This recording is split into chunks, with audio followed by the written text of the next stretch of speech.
Alright everyone, Cowboy Trades here, welcome to the channel for an update on XRP. So XRP is not something I typically cover on this channel, but we do have some new news coming out for the XRP ecosystem, and it does look like we are currently reacting to a macro trend line, which I did want to give you a quick update on. So first of all, let's head over to this chart where you can see that at this moment in time, XRP is currently trading right underneath this point of control. If I get rid of the bull market support bands, you can see this red line right here indicates where the most amount of data has previously been traded for XRP. You can see this correlates to range highs, tiny bit of data traded throughout here, and of course we've been lollygagging at this region for a very long time. Almost a year now we've been trading right underneath this zone. So there's huge volume just above our heads at this moment in time, and you can really see that if we go to the upside, volume tapers down, and if you go to the downside, volume tapers down as well. Now, why this is important is if we drag the VPVR zones back, so we're looking at what happened before XRP went on this bull run in 2021,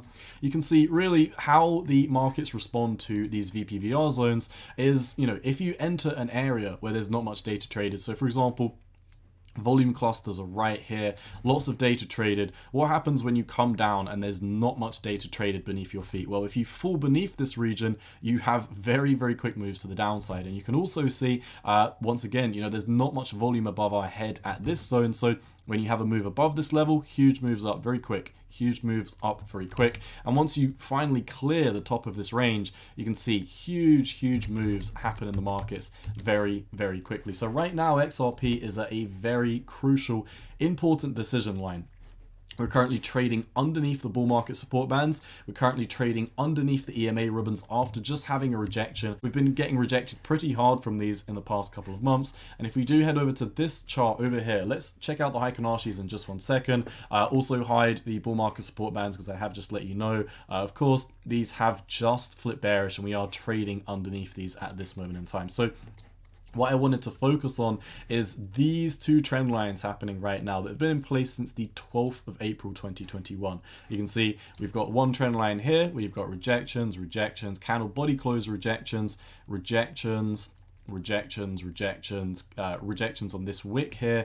You can see rejections, and quite recently we've kind of just been trading on this line, and you can also see there's a bigger trend line above this. We had wicks up here, we had candle body rejections here, we had wicks here, and we haven't approached this line since then, although we came very close back in early January. So XRP is really between a rock and a hard place. We've been getting rejected from these trend lines absolutely brutally recently. And if we do switch over to the Heikin-Ashi candles, you can see smoothing out the trend. It is looking like we are switching into a new bearish trend for XRP.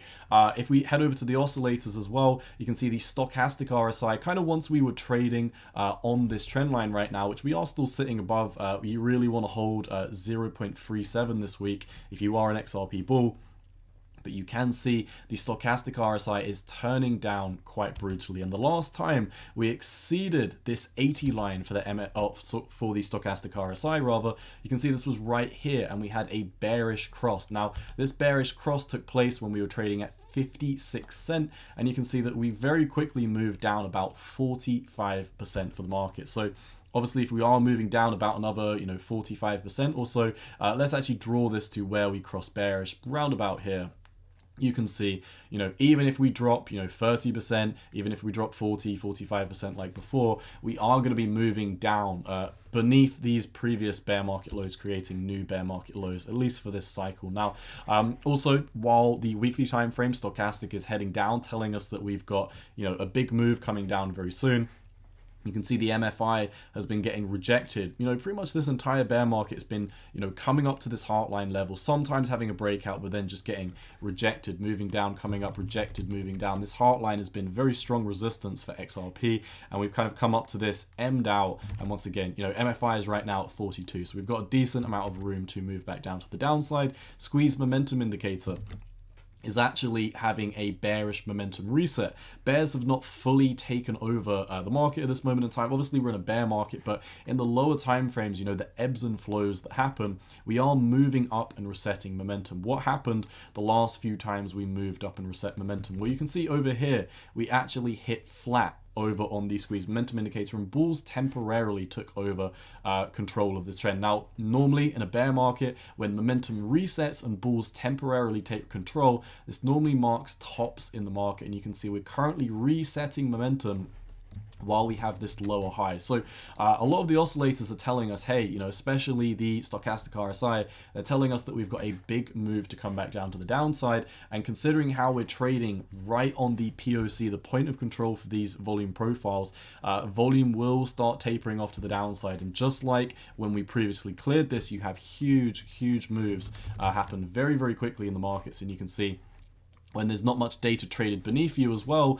once you start losing this support, it's very, very quick to come back down to the downside. So we've been lollygagging at this region for a very, very long time. And it's not just because of this range that we've established over here. If I actually draw this VPVR zone back, and we're no longer taking into consideration the data which has been traded at this level, so you can see the data that we're taking into consideration for the VPVR now stops here, you can actually still see this point of control is at a very similar level, and this point of control where lots of data was traded marked lows. It marked lows over here. So basically, even if we're looking at the range that we're trading in right now, even if we're drawing the POC back to previous events, this area right now is a super crucial range for XRP, and we're trading beneath it, which is why I wanted to get this update out for you. On the weekly time frame, Heikin-Ashis are starting to flip down bearish, and while it doesn't look too nice if you're looking at the Japanese candlesticks, if you are coming over to the Heikin-Ashis on the weekly time frame and the monthly, which I'll show you in 1 second, you can see that we've got a very, very clear left shoulder. We've got a very clear head. We've got a very clear base forming out at this support line here, and it looks like we're forming a right shoulder, and the Heikin-Ashis are turning us down bearish at this moment in time. So this can take a very, very long time to play out. If you do look at the apex of this triangle, so for example, if you're looking at this upper trend line, or if you're looking at this lower trend line, this kind of triangle consolidation pattern that we're sitting in right now, the apex of this can be round about, if we draw this out, the apex of this could be the 1st of May 2023, or it could be the 19th of June 2023. So, once again, this decision does not have to be made for a very long period in time. Like I said, I don't really cover XRP on this channel, but this kind of macro signal was enough for me to make a quick update out there for you. So it looks like we are making a head and shoulders right now. We're losing a lot of momentum. Oscillators are turning down. We don't have much volume traded beneath us. So if we do start losing this 38, 37 cent level, it's looking like we're going to come down. We're going to form this head and shoulders pattern. And then from the head and shoulders pattern, there's not much data traded beneath us. So we could have a very, very quick move back down. Now, if we are looking at the price target for this head and shoulders pattern, what you can see is extrapolating this out. Let's say we break down round about this range, just an approximation.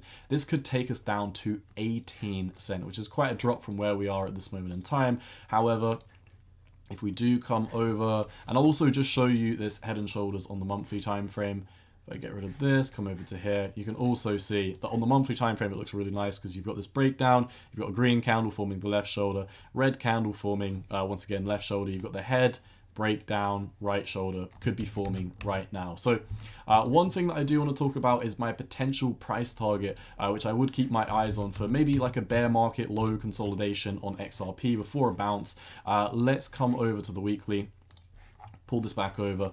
What I want to show you is this nasty price target right now. So if we draw our Fibonacci swing low up to this swing high range, making sure I've got that right to the top, what you can see is if we do break down to the downside of this asymmetrical triangle pennant consolidation, whatever you want to call it, break to the downside of the head and shoulders, lose support over on this VPVR, it's very, very likely that not only we come down and fill this price target down here at 18 cent, but we could head down to this 1.618 Fibonacci at 12 cent, which beautifully almost lines up with these range lows back in March 2020. So all in all, XRP does not look good on the weekly time frame. It does not look good on the monthly time frame. And the more you zoom out, this is one of the reasons I'm not really the biggest fan on XRP. You can actually see since here, this is what a lot of XRP YouTubers don't talk about, is that we've been in a bear market since the 1st of January 2018, which is basically 1,890 days. And in terms of XRP against Bitcoin, XRP's been in a bear market against Bitcoin for 2,132 days, which coming on for May this year is actually going to be in a 7-year bear market. So all in all, I do think there are altcoins out there with better risk to reward ratio. If you've been holding this for the past 7 years, you haven't been outperforming Bitcoin, you haven't been outperforming the US dollar. And in terms of the news, which I wanted to talk about for this market, of course, you've now got my bear market price target. You now know that I believe that in the next couple of months or so, we may be breaking down to 18 cent. We may even be revisiting these 11 cent and 10 cent regions. The news that I wanted to share with you is that Robinhood has just been faced with an SEC investigation over crypto business. They were just issued a subpoena. And why does this relate to XRP? Well, I will leave the link to this article down below, but why the SEC is subpoenaing Robinhood is because of the listing and sales of unregistered securities. Now, that may ring a bell to all XRP holders. What is the SEC currently going after XRP for? It's alleging that it's an unregistered security. And what does Robinhood have listed on its app? XRP. A lot of exchanges, most exchanges really, most centralized exchanges have delisted XRP since the SEC business to avoid that, lawsuit, avoid being, subpoenaed and investigated by the SEC for listing securities. But Robinhood continued to list XRP, and now it is facing an SEC investigation and it has been subpoenaed. So it is definitely not looking good. Other cryptocurrency exchanges out there that still have XRP listed may see this and be like, hey, maybe it's time to delist XRP, as if wasn't already enough exchanges delisting XRP in the past few years. We've now got, the SEC going after Robinhood, and potentially more exchanges to come that still have XRP listed. So just wanted to give you an update, just wanted to let you know my price targets. Like I said, I don't really cover XRP on this channel. I've previously made an educational series video talking about why I believe XRP will never enter price discovery. I'll also leave the link to this video down below. So if you do want to go check that out, understand my opinion on why I'm not the biggest fan of XRP from a fundamental perspective, from a technical perspective, from someone who's read the white paper and made their own decision, feel free to go check that out. But for today, that's all I've got. As always, if you do enjoy my content, let me know down below by leaving a like and a comment, share the videos with your friends. And if you want more of my posts, charts, memes, economic data, be sure to head over to Twitter at 618_cowboy. Come and join my Discord community. If you head over to YouTube, click on the About section. You can see my official links for Twitter, Discord, Instagram, and my merch store are all down below. But for today, that's all I've got. It's been your boy Cowboy Trades. I'm out. Peace.